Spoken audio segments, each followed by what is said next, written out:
आधुनिक चावल और गेहूं के पोषण में गिरावट की सच्चाई क्या है?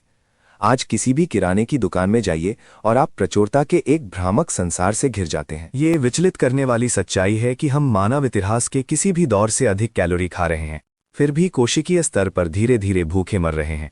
ये एक आधुनिक संकट है जिसे वैज्ञानिक छुपी हुई भूख कहते हैं, जहां हमारा शरीर आवश्यक सूक्ष्म पोषक तत्वों के लिए तरस रहा। लेकिन हमारी मुख्य फसलों ने वास्तव में अपना मौलिक पोषण मूल्य खोना कब शुरू किया? क्या ये सहस्राब्दियों की खेती में क्रमिक गिरावट थी या कुछ कहीं अधिक अचानक घटित हुआ? एक सदी से भी अधिक समय तक हमारे अनाज का पोषण पूरी तरह स्थिर रहा। इंग्लैंड के ब्रॉड बाल्क गेहूं प्रयोग ने सिद्ध किया कि 1843 से लेकर ठीक 1960 तक गेहूं में खनिज स्तर उल्लेखनीय रूप से स्थिर रहे। फिर अचानक वे आंकड़े धड़ाम से गिर गए। 1960 के दशक में ऐसा क्या हुआ जिसने हमारे भोजन के मूल पोषण में ये अचानक विनाशकारी गिरावट ला दी? दुनिया भर के खेतों में 1960 के दशक ने हरित क्रांति को जन्म दिया।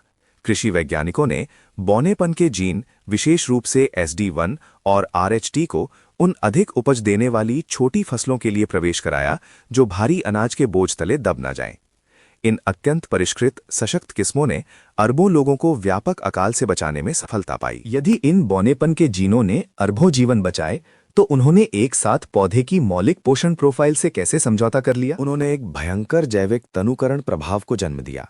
नई उच्च उपज वाली किस्मों ने हर चीज से ऊपर विशाल कार्बोहाइड्रेट मात्रा को प्राथमिकता दी। अनाज तेजी से शर्करा और स्टार्च से फूल गए, जिसने आवश्यक विटामिन और खनिजों को प्रभावी रूप से तनु कर दिया।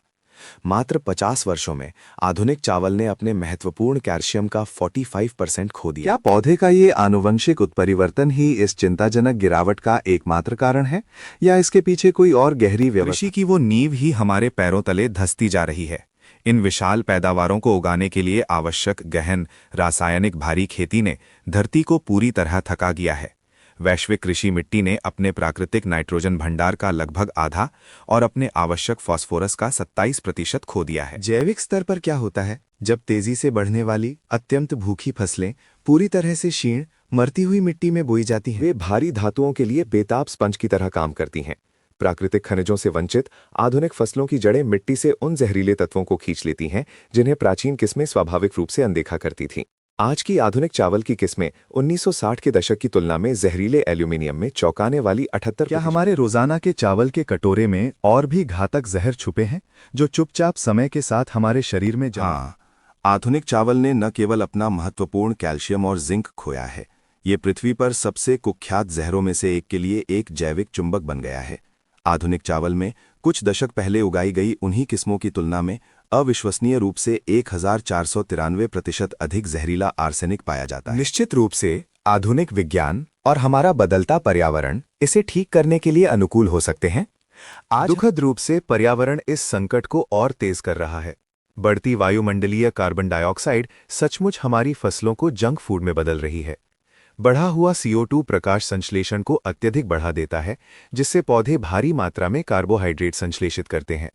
2050 के अनुमानित CO2 स्तरों पर उगाए गए चावल में अपना लगभग 1/3 महत्वपूर्ण। हमने ये पूछकर शुरुआत की थी, आधुनिक चावल और गेहूं के पोषण में गिरावट, और उत्तर, आधुनिक चावल ने न केवल अपने आवश्यक पोषक तत्वों का 45% तक खोया है, बल्कि 1960 के दशक की किस्मों की तुलना में जहरीले आर्सेनिक में एक चौंका देने वाली 1493% की वृद्धि भी देखी है।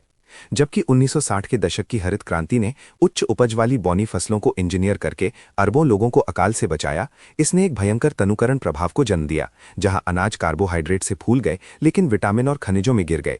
यदि इसने आपके देखने का नजरिया बदल दिया, तो इसे किसी ऐसे व्यक्ति के साथ साझा करें जिसे यह सुनने की जरूरत है।